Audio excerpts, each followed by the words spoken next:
I am so grateful to get to share my experience with Judith Lessiter and her daughter Lizzie. I am Kathleen Holm, the co-founder of Yoga Flow SF, which is a beautiful yoga community in San Francisco.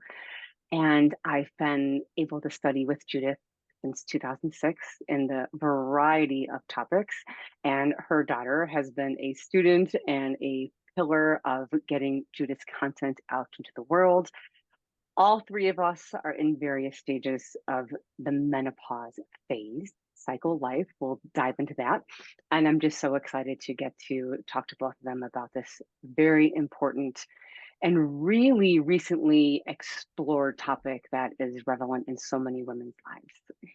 If I may, I'd Yeah. like to ring my bells and have us all do the most important thing first, which is nothing.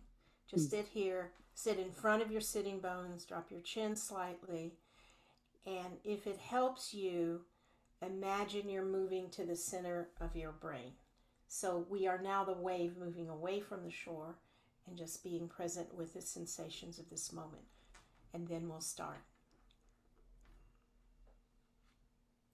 I'll ring the bells now, and then there'll be silence, and then I'll ring the bells again.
I thought I'd start just by saying, how did we get here? Um, I turned 50 this year, and I had my third child at 43. So everything was working, everything was still working, except in the last year, I had two really intense situations. Normally, my philosophy in business is seek first to understand and then be understood. But in these two instances, like, I'm right, you're wrong, it has to be my way, which is not my nature. And about a week after the second incident, I was crabby to my husband, I was short tempered, and he starts Googling, he starts doing online research, and he comes to me with these documents. He's like, babe, I think you're in menopause, or I think you're in perimenopause. And that's how I found out because everything was working. I'm still regular with my cycle. And then I was like, yes, yes, my mood, that's how it manifested in me. Is that, and it's interesting because once I realized that, it gave me this permission to just accept that reality. And I've calmed down a lot. But that's what got us to this moment. What got me to this moment of reaching out to you wise sages about this topic. Lizzie, you want to tell us a little bit about where you are in this journey? Well, I'm 41 and I've been making yoga content with mom for almost 10 years now, really guided based on my own interests and curiosities because I consider myself student number one in our courses. And like you, Kathleen, this has been bubbling up for me as perimenopause with my friends and with myself. Just, I'm already starting to feel my hormones start to slide around a little bit. My cycles are starting to get a little wonky. And I'm hearing it very much in the conversation. Friends who are on hormone replacement therapy, friends getting hysterectomies, friends talking about what's happening to their bodies. And I came to mom and our wonderful collaborator, who we call the Great Mary Richards. And I said, let's make a course about this, which turned into Somatic Woman because I am very curious to understand how yoga can support me in this next phase? I'm 77 and a half. And I And still very cute. Yeah.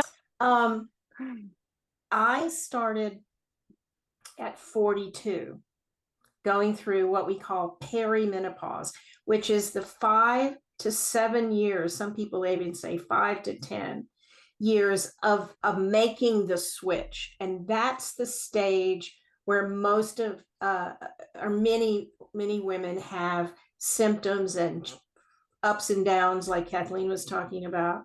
I remember many years ago, an older friend of mine, I said, well, what's it like? What's menopause like? And she said to me, well, one thing is you tend to have mood swings. And I just looked at her and said, how can you tell? But I started unexpectedly at 42, and how it was announced for me is you could always set your clock by my periods, like so regular, every 28 days. My children were born right at the end of the month. I mean, it was just like it was perfect. It was so easy. And then suddenly I got a period when I wasn't supposed to have one. So I had no supplies with me, and I was on a train trip with my children. And so that was creative, dealing with that. So the first thing I want to say about menopause, and I want you all to put down what you're doing and listen with your heart, listen with your ears, listen with your whole body. Menopause is not a mistake. It is not a mistake. It's another stage of life. And I know that everyone is listening to this understands that every stage of life has its pluses and its minuses. So it's not the end of anything. It's just another stage of life that has its sweetness as well. Yeah, I just love that as like a declarative sentence with a period on the end. Menopause is not a mistake. I feel so good every time you say that, Mom. Like a little relief. Yeah. Yes. And it's interesting in the course, Somatic Woman, you were talking about how, we get to this stage of our lives and we have more energy and we're at the top of our careers and we're navigating so much. And for me, the struggle was just, I felt like a teenager going through puberty again, just this emotional roller coaster. And what is so interesting for many women, it's probably true for you, I'm not remembering the exact age of your children, but if you have a daughter, when you're going out, they're coming in, which is really interesting. That might need to be a different topic because she's 11 and she says, Mom, I'm about to get my curse. And I'm like, oh no. Yes. Yeah. So we might need to save that one for a different day. Well, I will say in the United States, the onset of puberty has shifted from, for girls 16, 100 years ago, 125 years ago, young women didn't get their periods till they were 16. And then they put their braids up on their head so that it would now be announced to the world that they were capable of being a mother and they could get married. This was in the old West days. Yeah. But now the onset of puberty for girls is between the ages of 7 and 9. Now that does not mean menses. Okay. But it means other things happening. And boys is 8 to 10. It's much, much, much earlier. So now it's not unusual for 4th and 5th grade girls to get their period instead of 7th and 8th or 9th grade when I was young. Yeah. So that's something to be aware of. So one of the things I'd like to do first is talk about some of the pluses of menopause. The unexpected freedoms and pleasures of menopause. But before I do that, maybe we should run through these symptoms. Lizzie, what do you think? Things that can happen. Sure. Mom's made a list for us, which I've put into a PDF, and Kathleen will share that link with you, which you can download. Any links we talk about in this conversation, plus mom's key points, will be there. Yeah, the symptoms I think are interesting to point out because some people, like Kathleen, are kind of blindsided. Yes, absolutely. So there's sometimes, and this is due to hormonal fluctuation. Some people have hot flashes, which I call your own private summer. Mhm. And they can be pretty annoying. Some people actually drip sweat. Wow. Personally, I was very lucky. I just had like 6 or 8 of them, and they weren't too bad. Okay.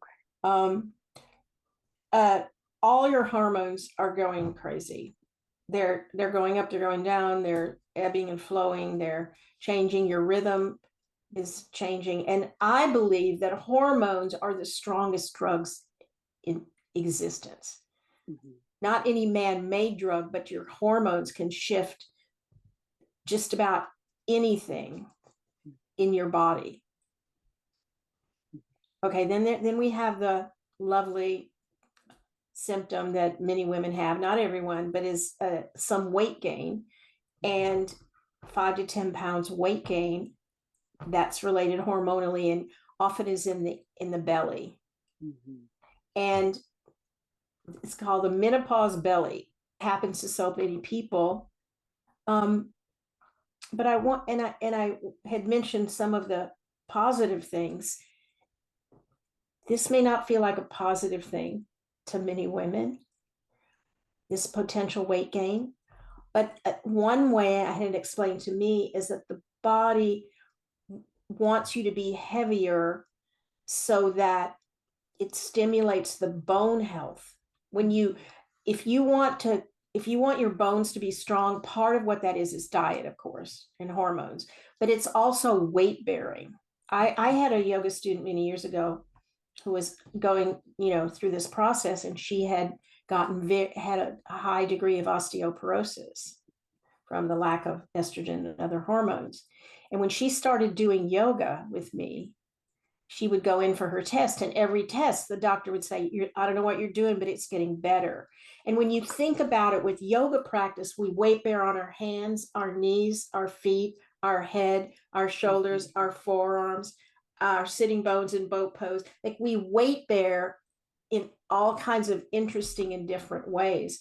And for her, at least, this weight bearing made a huge difference in her osteoporosis. So maybe this natural weight gain is not as bad as we think it is. What we also learned from Mary Richards in the course, Mom, is that you'll probably remember this, is that fat stores estrogen. Fat So stores estrogen. And if so we let ourselves get a little bit rounder rounding, as that natural process, then that's actually supporting as yes, we're losing our estrogen. yes. And it's so interesting that the body is smarter than we are. Mhm. When you go into menopause, I think one of the myths is that estrogen stops, black or white. No, it stays, it's still there, but it's not high enough to contribute to ovulation and the menstrual process. You still have estrogen, and it's stored in your fat. So Okay. Yeah, it's interesting. In life, when I get stressed, I lose 5 pounds. And I have noticed that so for me, it's been great. Like, oh, I feel like a plump 20-year-old again. juicy. Juicy, yes. I feel juicy again. So another on our list of potential symptoms is shoulder pain. It's very interesting. In Japan, I've read some studies about Japan. The number one complaint women have about menopause in Japan is shoulder pain. Oh, wow. So night sweats, yeah, we said that. You would just wake up. Insomnia and mood swings. So these are, and I want to make this point and really hear this. Everyone's menopause is different. Even what your mother had, or your aunts or your sisters, yours could be quite different, because there's a tremendous effect, I believe, on diet. If and not drinking a lot of alcohol. I've read a lot of studies about that. Cutting down a little on your coffee, not overdoing coffee, not using other drugs, eating well, doing aerobic exercise like walking and doing your yoga practice, including underscore, underscore, underscore Shavasana. Because when you are stressed out, your blood pH, which does not change very much at all in a healthy human being, is slightly more acidic. And maybe that could actually facilitate losing a little calcium from your bones. But when you're not stressed out, when you're relaxed and you teach your body what that feels like and you practice that, then your blood stays a little more alkaline, which means it's not as likely to leach calcium from the bones. This was in a book written by Gail Sheehy, Sheeey, I think. Lizzie can look it up. What was so interesting for me in designing this course, Somatic Woman, with Mom and Mary, is how Mom emphasizes Shavasana. Like, I thought it was going to be all about half moon pose and shoulder stand, or the kind of things that I've heard of before as like women's poses. And I hadn't really thought of Shavasana as specifically supporting us in our life cycle. And I love Mom's theory about how resting is a really important part of this transitional phase. And I think that it's undertaught, and that we desperately, all of us, need to rest for 15 or 20 minutes. Conscious resting is the most powerful. I would go on a limb and say, this is undocumented, unstudied. This is an opinion alert. This is an opinion alert. That if you could do one yoga pose, and when you're entering menopause and it's bothering you, do Shavasana. Because it takes the stress off the body and lets the body find its natural homeostasis. So here are some of the freedoms. Wait, I just want to ask Kathleen, aren't you surprised by that? Like the emphasis on Shavasana?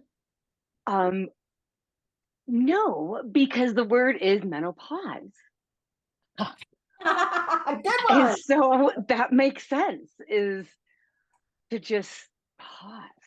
And I think that's been the biggest shift for me, is like, working mom, older parents, taking care of the house, taking their family and I think you guys talk about in the course, so much of our 30s and 40s is like ramping up to our peak success, the peak moments of our lives.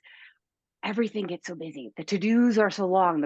And so many things are, it's self-prescribed to-dos. It's self-prescribed deadlines. So the pause, and again, it's like that permission. Like, I don't need to do this on Tuesday at 4:00. So that pause has given me such permission to say, wow, okay, what do I really need? And not just this busy, anxiety-ridden do mentality. And go ahead, Mom. I was just going to say that we overlook the obvious. I do.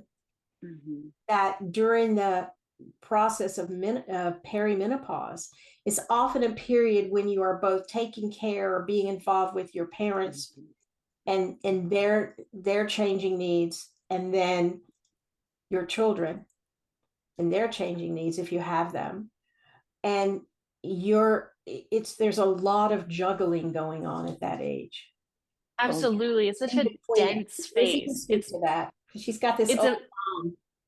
It's this old mom. It's a dense phase of life. It's like the density of exactly those pieces, the work, the childcare, the home, the relationship, trying to keep that going, the parents, and not just my own parents, my in-law, the broader circle, and holding friends who are starting to lose their parents, or a friend's mom just got diagnosed with Alzheimer's. It's like this phase of life is very emotionally dense. And the image I always see for myself is like I'm on a treadmill and I just keep clicking that speed up. So it's like all the things I was doing before I had kids. Okay, I'm still doing those now I have kids. Now I just keep adding more and more responsibilities. And I feel as though I tell myself that I'm more and more at the nexus of everything. Like, it can't operate without me meddling and being the kind of general contractor of everything. And that demands Shavasana. Like that, when I get in that space. Yes. So I don't mean this to be sexist, but I feel that traditionally, and it's still true today, although it's shifting some, women weave the social network. We remember the mother-in-law's birthday, tell the husband. We remember that we need to pick up soy milk on the way home. We remember, we weave the fabric because that's partly, I think, genetic, the nurturing part of us, which all people have. But it's also part of the culture, and our culture has shifted.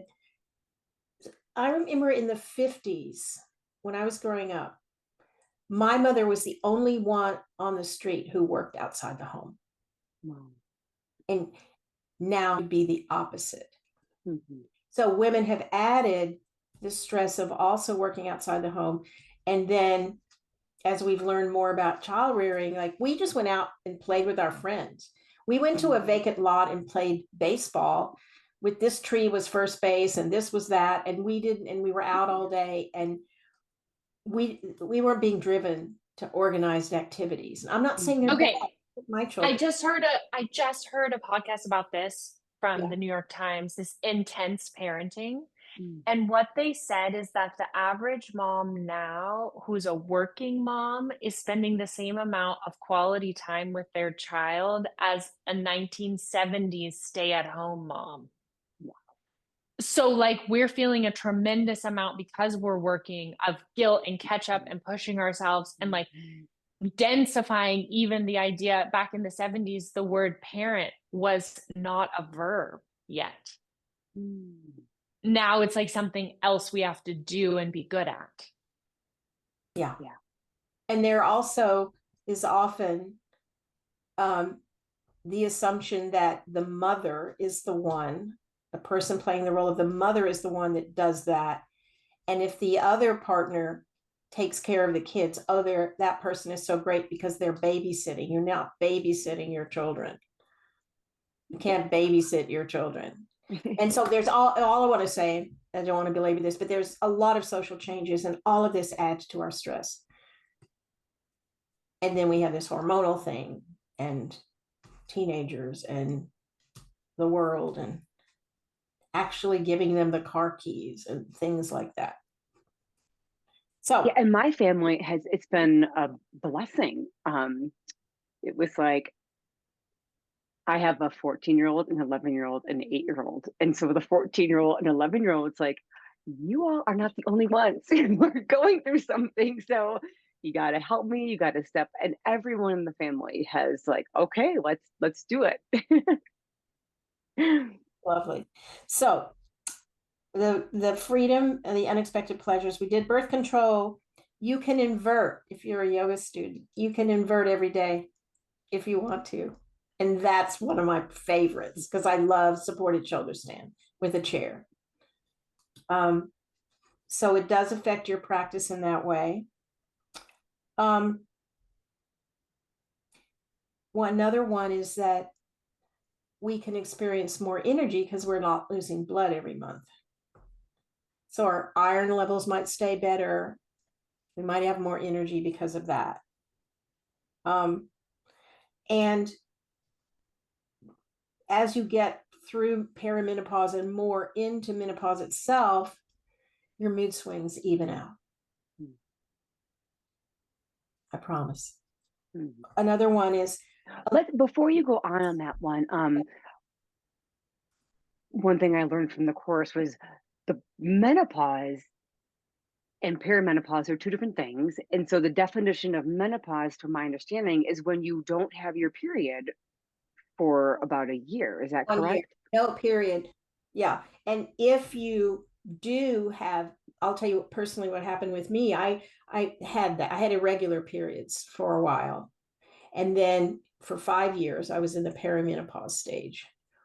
And then my period stopped for 1 year. And I uh, said, okay, that was done. And then I had two extremely light, barely there periods. And so I went to the doctor because that can be a sign of problems. Okay. So we should not overlook medical care from someone we trust and we like and who trusts and likes us. Mm. And they did test. They said, no, that was just your body. There's nothing. There's no fibroids. There's no tumors. There's no anything. So that's why one of the joys of yoga is that we spend time every day listening to our body, because to me, that's what a yoga practice is. I go into my yoga room and I lie over a bolster and I ask my body, that's always how I start. And I say, what today? And you might say sun salutations and standing poses and back bends, or it might say, just put your legs up the wall for 10 minutes and ask me after that. How do you feel about that, Lizzie? I was just thinking for some reason as you were describing your practice, that someone on our learning platform of our online courses at Lassiter.yoga, we have a discussion board. It's like a private Facebook group. And someone asked the other day if you and I both still do sun salutations every single day. And I thought, it's so interesting and such a gift that I've had to watch you up close my whole life and see your practice changing and see you honoring that. I feel like it's a light ahead of me on the path. Like, it's okay if the practice becomes more supported. And then, yes, there are days when you do some sun salutations, or I'll see mom and I'll go into her room wherever we're staying somewhere in the world, and she'll be like standing on her head and she'll say, look at this. And she'll do lotus and headstand just to kind of still, Show off you to know, myself that I can still headstand. yeah, but also a lot of times I go in there What can just lying possibly over a bother me? bolster. What can possibly bother me if I could do headstand lotus at almost 78? Like nothing bothers me the rest of the day. Or bakasana or some, I call them the bug poses where you do all those arm things, some of those. But yeah, Lizzie, I hear you, and I like that you bring up this point, because it reminds us that our practice is a conversation we have. Teaching is a conversation we have with students, and practicing is a conversation we have with ourselves. And I also know that there's probably a lot of yoga teachers listening to this. Don't forget that what we are, first and foremost, is students of yoga who teach. And that being your own student in as much as possible every day, even if it's 10 minutes, 5 minutes, the regularity is the power. And remembering that we are students who teach, and continue to ask questions of your body and your practice and enjoy it. So I do sun salutations, but I there are very few things that I do every single day. I like to vary it a little bit more depending on what's arising. Is it And Is 5 there o'clock? anything you don't do anymore? Besides, maybe you're not doing advanced deep I back don't, bends I or don't, arm I don't, balances. yeah, I don't ever do a practice that's just strong poses like uh, arm balance, elbow stand, headstand, sun salutation, standing poses. Like I I always have a part of my practice that's about exhaling metaphorically. Yeah, and I think that word arising is a really eloquent word to describe mom's practice. It really is about listening. And I think in this phase, and what she and Mary both teach in the course, Mary is between mom and me in age. And so and has had a hysterectomy, which she speaks to. And so both of them really advocate for this transitional phase and this next phase of the woman's life being a lot more about listening to what yoga wants to come through our bodies, and an interoceptive real time listening to the sensations of the body, rather than, which for so many of us, I know for me for many years, it was like a list of poses I needed to impose on my body from the outside. My yoga practice was about checking off this list of things so I could feel better about myself or feel better in my body, and not really about listening to what like my body might want that day. Yes.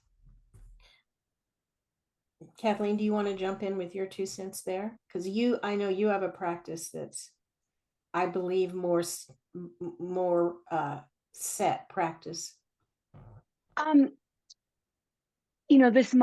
think you're coming up to this topic I want to mention to answer this question with one of the benefits.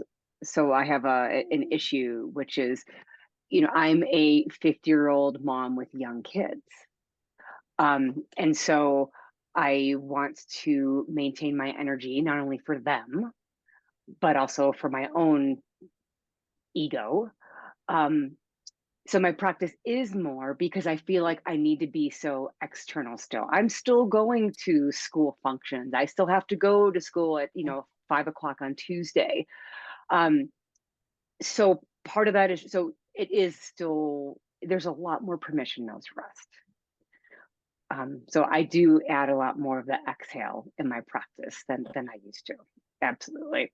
But what I wanted to piggyback this on is there's so many women my age who have these younger kids who are in school with younger moms who are terrified of looking older, of this phase of, I mean, I literally had a woman say, "You have gray hairs. Oh my God, do your kids think that you're a grandma now?" It's like, excuse you, like I am still fabulous.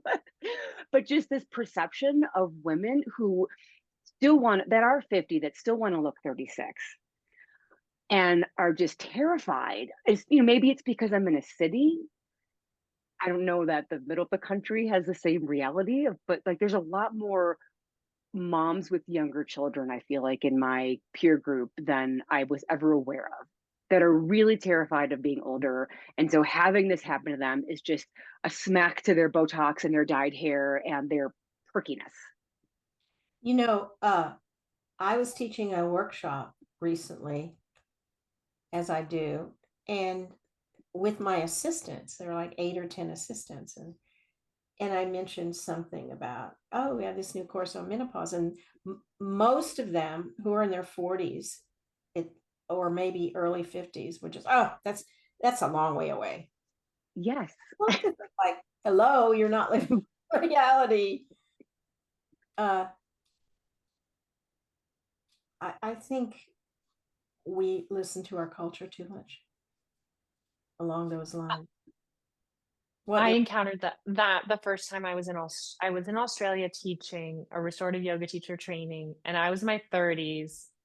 Before I had kids, I was just like on a different planet, and I had a lot of women between the ages of 30 and 60 in the room, and I was just announced like, "Oh yeah, mom says that this pose is great for perimenopause, menopause. Raise your hand if that's you, if you're like in that phase."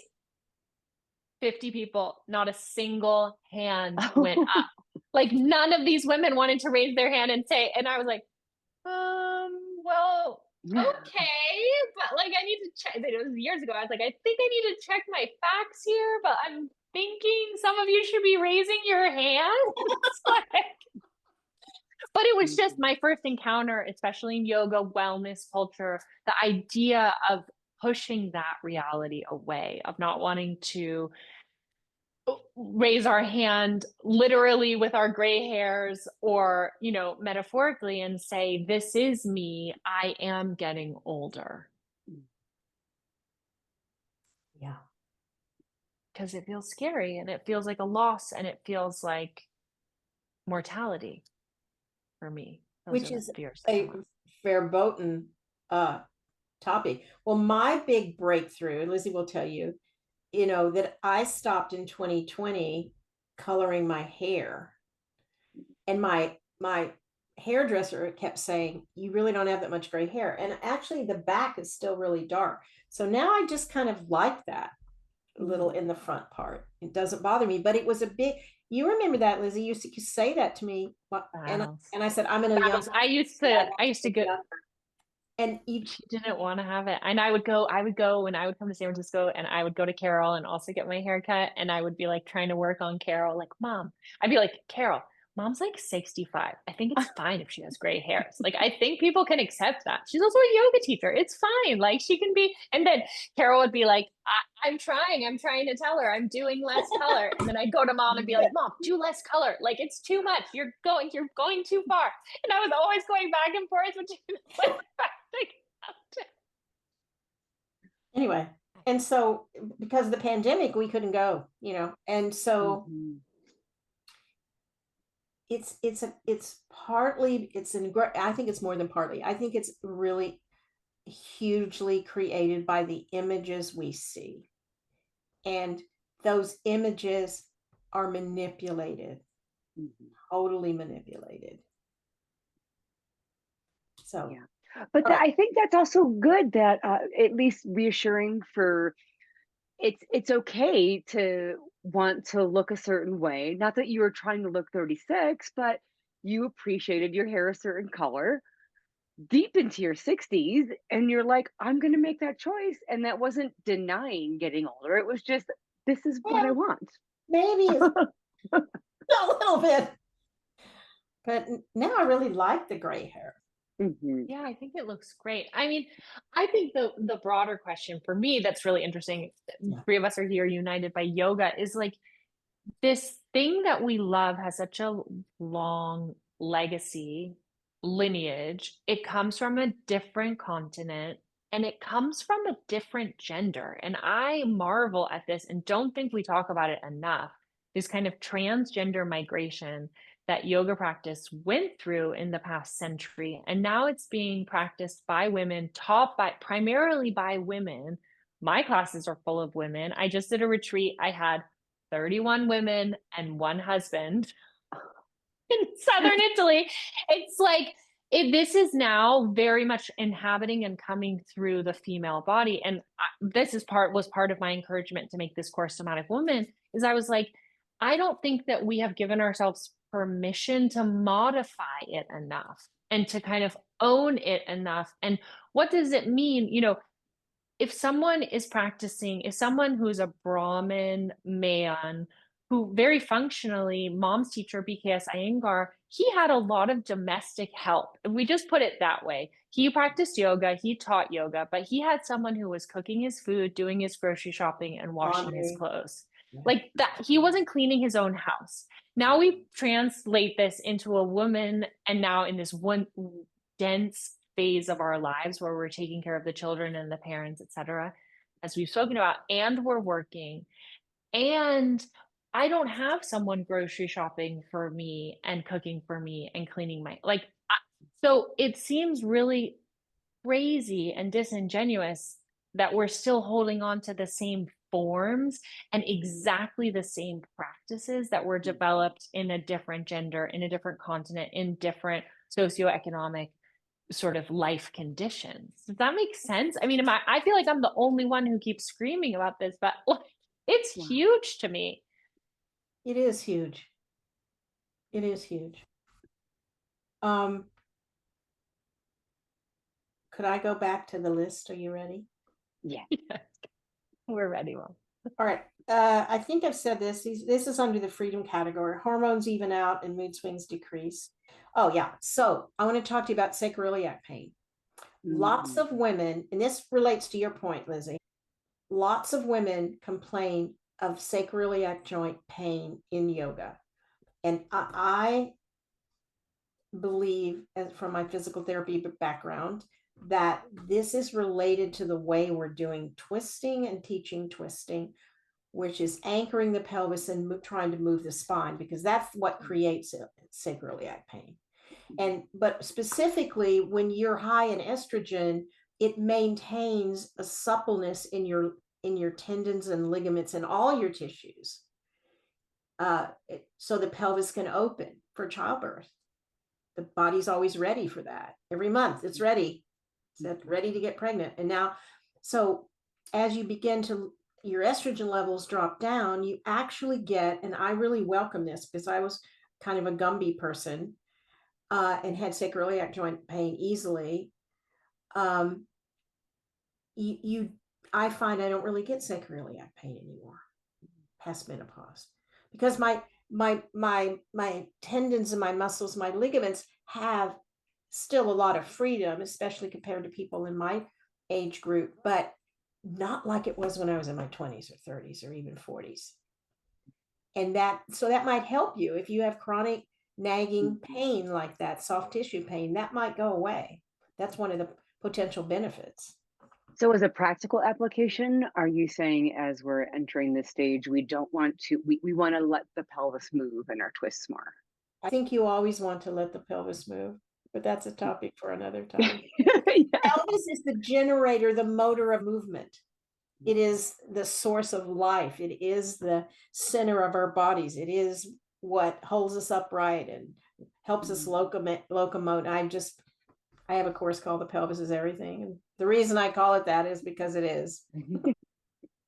So the next thing in the list, if we're ready. This was a surprising one for me. Often as one goes into perimenopause, you find your libido goes way up because hormones are doing this. And they used to call it in my grandmother's day a change of life baby, because right at the time that the woman started going into and she was born in 1890. My grandmother was born before telephones, airplanes, television, radio, maybe not radio, I don't know.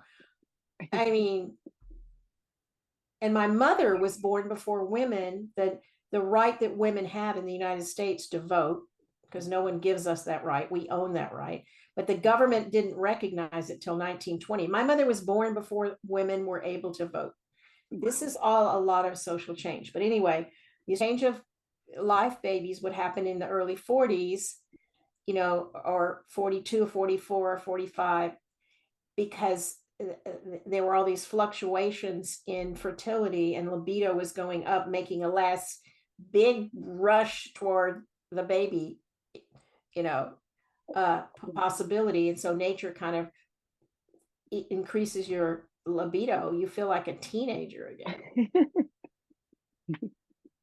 But you can still get pregnant. When you're in perimenopause, your periods are irregular, so there are times that you're ovulating, so you need to be aware of that. It's only after it stopped for a year that you then had the freedom of no birth control. Did you both know that about the libido thing? I've experienced it, so yeah. Yes, I did know that one because you love to talk about that, which is okay. The other thing that women talk about, and I've certainly experienced some of, is there's a sense of more confidence. You kind of, and partly it's age, but also you're just there's a settling, there's a little, hopefully a little more wisdom that begins to bubble up, and a little more confidence and who you are. You're not afraid of it. You're not hiding it. You're not trying to make it different so much anymore. What do you think, Liz, to that? Yeah, I mean, I like the way that sounds. I'm definitely not there yet. In fact, I had my hormones checked recently and she said I have like too much estrogen right now, but I'm not close to menopause. Yeah. But what I am experiencing, and she said this could be the beginnings of perimenopause, is this waves. Like when I ovulate now, it's like a roller coaster. I feel everything is happening twice a month. I'm having mood swings, hunger, madness. Like Chocolate it's just cravings. Yeah. All right. And number 6, on this list is I found, and other longtime teacher friends of mine have found, we crave doing like some restorative. We crave supported poses. I remember years ago, my practice was going through this thing where I basically wanted to do supported shoulder stands, supported back bends, and all restoratives. And I talked to like 3 different longtime, many decade women practitioners of mine, some of them famous, you would know. And they all said, I'm just doing a lot of restorative supported inversions and supported back bends. So I think there is a wisdom there. And then finally, I want to refine this concept of energy. I think that we confuse agitation for energy. So we get up and run. That's agitation. Energy is even. And so what I found as I went through this process is my energy evened out. It wasn't like quick and fast, like I got a lot of energy, I got to go do my stuff. That's not energy. Energy is even. It flows evenly. And that's a sign of health. And I think it's what happens when the hormones are not doing this, up and down and up and down. There is that sense of a more consistent evenness of presence, of not being so driven by the list of things to do. I love that. I'm Grandchildren experiencing help that a lot. Say that again. Grandchildren help that a lot. Oh, that's so sweet. And I love what you say about the agitation, is that there's such a difference of that. And we thrive in that state. And then we have our coffee and And we then crash, and then we get more coffee, and we're eating a donut and coffee in the mid-afternoon kind of idea to get our energy up. yeah. Yeah. So all this ties into, if I could summarize, the pause is real. The wisdom comes to know when to take it. And I think that agitation, right, when we're feeling, we learn the wisdom to learn the difference between when it's steady and when it's agitated. And in that moment, take a 20-minute shavasana. Yes, because actually what I found, and I'm guessing you both have too, is when I'm exhausted is when I have a greater tendency to push myself and think, oh, I've still got energy, and it's not. It's just agitation. Does that resonate? Absolutely. Yeah. Although I hate it when you talk about not drinking as much coffee. You still have 5-year-olds, so you're allowed. So drinking coffee has a lot of benefits, but I'm talking about relying only on coffee to give you energy. You don't drink it all day, do you? Just drink in the morning. No, I've stopped drinking it after lunch unless it's a special. Like we had a big Yeah. family lunch on Sunday, and then I'll have an espresso after lunch. But and I sleep. I mean, I really focus on sleeping, getting sleep, and doing a shavasana after lunch when I can. But I notice that even me, restorative yoga teacher, restorative yoga enthusiast, restorative yoga course content creator, like my tendency in my morning practice is to skip shavasana because it's 7:20 and the kids have to leave for kindergarten at 8, and I'm just, I rush into the kitchen to make them breakfast. But it is just, if I'm practicing for 35 minutes, I could say, all right, 10 minutes is shavasana. That's non-negotiable. But I usually say, oh, I'll practice later this afternoon. I need to rush into the kitchen to make coffee. I'm really sitting with that recently. I wrote a newsletter about it in my Sunday newsletter on Substack recently, of just skipping shavasana. That, like, what is skipping shavasana saying to the universe? I said, I feel like it's saying, like, I don't deserve rest. I don't deserve dessert. I'm not like,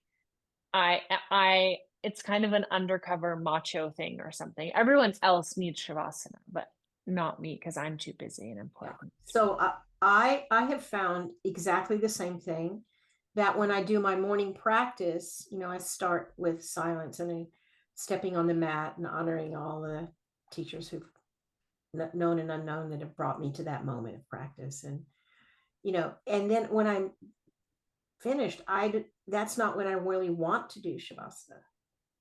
So I try to set my alarm for like 2:30 or sometime I know that I can go in the yoga room. Because then in the mid, that sort of 3 o'clock-ish time, that change between midday and beginning of pre-dinner stress of kids coming home and things happening, I try to do it then, or sometimes I just make a setup and leave it there, so that all I have to do is walk in there at 3:30 and lie down for 20 minutes. So I hope that helps you. Well, I so appreciate you both. Can we close by talking about the course, the format of it? Anything else that you want to say about Somatic Women? I'm happy to do that. Somatic Woman is structured around 6 months. So it's very spacious and you work through at your own pace. There's a class format that was recorded live with students, and you get to take that course. Each of the themes each month are like the menopause belly, the menopause heart, the menopause brain, the menopause bed. Some of the themes we've touched on today. And the great Mary Richards gives a science lecture in each month. So she really dives into understanding what's going on. And I'm on there with her, like pushing on the brake and having her translate for the kind of lay person. And she makes a cheat sheet for every month's science talk. So I really love that. She's also included, which we haven't touched on at all, a somatic strength workout, or not workout, somatic strength practice for many of the months in the course. And what's so great about that is the way she teaches. There's a whole standalone separate course on Last Letter about yoga called Somatic Strength. It's transformed my personal practice because what Mary teaches are traditional and creative strength training movements, but they're from the mat. They're from the yogic perspective, which means it's not working with counting reps. It's working with the breath. It's working with often the eyes closed. It's working with interoception. How does this challenge, this work in my body? How does it feel? Am I staying present through the sensations? She'd rather you do 5 push-ups slowly with the breath, with the sensation, than force yourself to do 12 with that alignment. But she's really encouraging that kind of internal fire that comes from somatic strength. So that's in the course. It's really, I think, a very well-rounded experience. And then Mom provides these absolutely juicy guided shavasanas each month. So there's a setup video and then an audio guided with Mom, kind of like programming, like a good witch who's programming your brain. And there's different themes each month. And those I go back to. You can just, even if you don't have time to do all of the content on the course. And what I always say for adult learning is like, you have to drop, because these courses we make for grown-ups, right? So you have to drop your inner perfectionist. It's not about getting an A. It's not about going through every single piece of content in the course. It's about going to what speaks to you, what's going on in your actual body. If you're really into your belly, what's going on there? Like, start with the menopause belly month. That's completely fine. And each of the shavasanas that Mom guides has a theme, and you can look at them and see which one speaks to you about acceptance and these concepts, which are so encouraging and so soothing, like the good witch whispering in your ear, the grandma there who's ahead of you on the path and is encouraging you to use your practice to rewire your practice as a source of refuge, which is like what we all need. I would like, refuge is not a location. It's a state of being. You can go to the fanciest Buddhist retreat, and eat your brown rice with the most beautiful chopsticks out of a wooden hand carved bowl from Tibet, and still be stressed out. No. So refuges is what we choose in the moment. And I just want to end with this one thing about elephants. Can we end with that? They've studied elephants and they found out in herds of elephants when the non-childbearing female elephants, when there's more grandmother elephants, the herd thrives because they carry the wisdom and they help with the babies and they help with the herd knowing where it's safe and where it isn't. And it makes a significant difference when these older non-baby elephant bearing females are in the herd. It makes a huge difference into the health and longevity of the herd. That's beautiful. Menopause is not a mistake. Namaste. Thank you so much. Namaste. May we live like the lotus at home in the muddy water. Kathleen, so many kudos to you and all offered the world with your sinners and your beautiful children and sweet self. And I really honor and respect all that you do to every day to help this practice of yoga spread. And Lizzie, you are my favorite daughter. I'm the only daughter. I appreciate you, Kathleen. I could never have imagined when you were little that we would work together in this way with yoga, which is my second love after my children. So it's always fun. I always learn from you, always laugh with you. I enjoy our work together. And to all of you out there in the world living this process, this menopause process, this life process that we find ourselves in, I'm sending you so much love and support and respect for all you do to make the world a better place for all of us. Thank you so much. Thank you. Thank you, Mama, for sharing your wisdom, for shining your light for us. And thank you, Kathleen, for your enthusiasm. Like I just appreciate you because you popped into my inbox like, oh, Somatic woman. And it's just, it is such a wonderful experience as a creative person to make something and put it out into the world and have it be received and enthusiastically shared further. So thank you so much, Kathleen. Yes, thank you. Thank you both. Well, my Dharma has evolved to being a stage and a platform for the teachers to get their teachings out. So they get to do this with you two. Brings me so much joy and gratitude. Thank you. Namaste. Namaste. Namaste. Bye.